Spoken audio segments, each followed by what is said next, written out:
ఆయుర్వేదంలో ఒక లక్షణం ఉంది. రోజు జీలకర్ర తిన్నవాడికి అంత తొందరగా వృద్ధాప్యం రాదు, అంటే పటుత్వంతో ఉంటాడని. అందుకే మన వాళ్ళు ఇప్పటికీ కొంచెం కడుపులో వికారంగా ఉందంటే కొద్దిగా జీలకర్ర నవలవాయి అంటుంటారు. జీలకర్ర గొప్ప ఔషధీ గుణం కలిగినది, దాన్ని ఎక్కువగా కూరల్లో వాడుతూ ఉంటారు. అందుకే అలాగే బెల్లం నిలవదోషం లేనిది. మీరు భగవంతుడికి నైవేద్యం పెట్టడానికి నిలవదోషం లేనిది అంటే ఇవాళ అగ్నిహోత్రం మీద పచనం చేస్తే నైవేద్యం పెట్టాలి. లేకపోతే రెండోది అలా పెట్టడానికి యోగ్యత ఉన్నది ఏంటంటే బెల్లం ముక్క.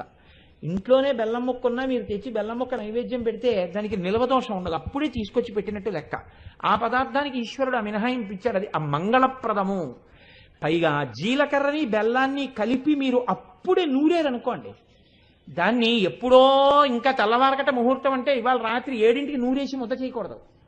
దాన్ని మంగళప్రదంగా అమ్మవారికి సంబంధించినటువంటి కొన్ని శ్లోకములను చదువుతూ చక్కగా తలస్నానం చేసి పట్టుబట్ట కట్టుకుని ఉన్న వాళ్ళు ఎవరో ఆ జీలకర్ర బెల్లం కలిపి నూరి ముద్దలు చేసి తమలపాకుల మీద పెట్టి సిద్ధం చేయాలి.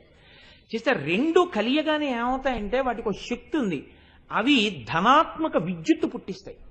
వృద్ధాప్యం రాకపోవడం అంటే మీరు గుర్తుపెట్టుకోండి, 90 ఏళ్ళు వచ్చినా 16 ఏళ్ళుగా ఉంటాడా అండి అనుకోకండి. 90 ఏళ్ళు వచ్చినా తన పని తాను చేసుకోవడానికి ఇబ్బంది లేకుండా ఉంటాడు, సమానమే.